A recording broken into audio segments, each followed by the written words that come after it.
perfect conclusion to the Gears of War trilogy is our special guest, the Lamborghini driving Tony Stark of video games, Cliff Bleszinski.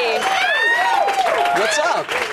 We're so happy to have you. The demo this morning you did on stage at the Microsoft press conference was great and all. Yeah, I think it turned out okay. And I wouldn't expect anything less, but we're actually going to see something a little different today, right? Absolutely. What you were seeing at the E3 show at the Microsoft press conference was one half of the story. Okay. So in Gears 3, we're playing with the story a little bit Pulp Fiction style, whereas for a little bit, you play as Cole and Baird on their own mission, and then it kind of links up with Marcus and Dom when they're on a ship. So the two stories intertwine nicely, and it winds up with a giant Leviathan exploding.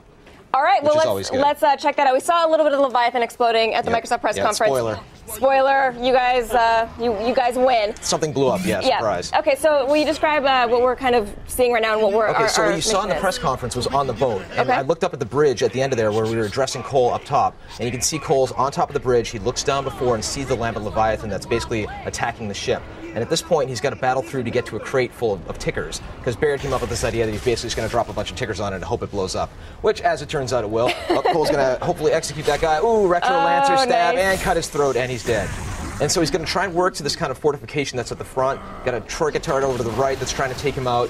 Now he's going to get the Vulcan, which is this machine gun that we have. It's actually a two-person gun. It just completely annihilates everything. It's one of the most bad guns in the universe.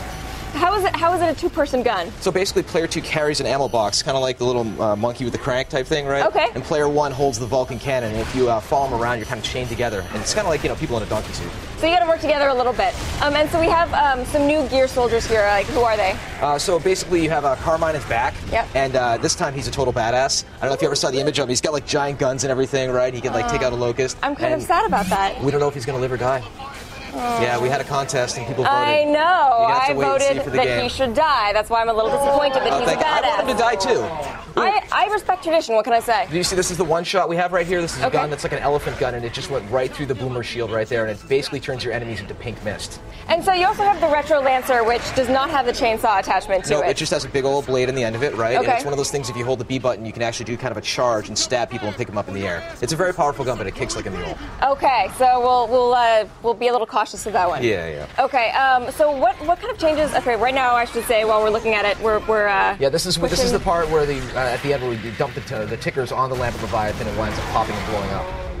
And so after this, everybody kind of reunites, and they go along their merry way on the quest to potentially find Adam Fenix, Marcus Fenix's dad. Except the boat doesn't fare so well. No, the boat doesn't do so hot, and it's kind of this theme of them basically kind of messing up everything they kind of touch inadvertently, right? The boats, they're at the sea, they think they're safe, and of course they're not, because if they were safe, there'd be no game, right? Right. So all hell breaks loose, and then they have to save themselves. And so what kind of changes are players going to notice from Gears 2? Well, it's going to work online. Okay. Yeah, that was one of the things.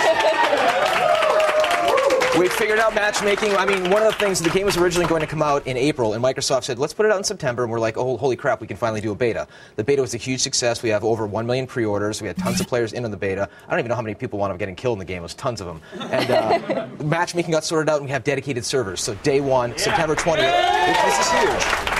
I'm of the belief that if you're going to ship a shooter in 2011 and beyond, you need to have dedicated servers. So we ponied up for that, Microsoft ponied up for that, and it's going to create an amazing online experience. I think that is something that a lot of gamers are going to be able to get behind. Yep. So there's also the silverback mech. Yes. This is something everybody's really excited about. It's one of those truths in life, like farts are always funny. If you add mechs, everything's better, right? And it's like we have this giant mech. So beautiful. And monkeys make it's everything like funnier, too. Yeah, but it's just like a giant mech that you actually hop in. Okay. It's kind of like a mechanical loader, and you can actually deploy in it, and somebody can take cover on it. So it's kind of one of those other ways you can play in co-op. The left arm, if it's a rocket launcher, right arm is a Gatling gun, and it's just basically a walking tank. That's pretty awesome. Okay, it looks actually like we're about to go get some silverbacks right now. Yeah. And, so this is the part where the Leviathan's attacking the ship, and the tentacles are kind of closing in and making these crates go, so you actually wind up getting, hopefully not getting smushed. Right. And if you look over to the right, what happens is we open kind of a garage door, and there's 2 silverbacks in there. In the main game, you actually have access to both of them, right? Both players can hop in it, but for the purposes of the demo, we wanted to show off the co-op gameplay, the fact that player 1 can deploy and player 2 can take cover on it, kind of blind fire around it, and just generally have fun and kick ass. Now, so you guys love doing these giant sort of Leviathan-style monsters. Are we going to see more than one? I don't want to spoil it, but there's a little bit. There's a little bit that was teased in the War Pigs trailer that came out. You saw something that looked like a giant beetle from hell. That's Queen Mira's steed that she rides in on. You actually get that exclusive information here, by the way. Oh, I'm hooking you up right here.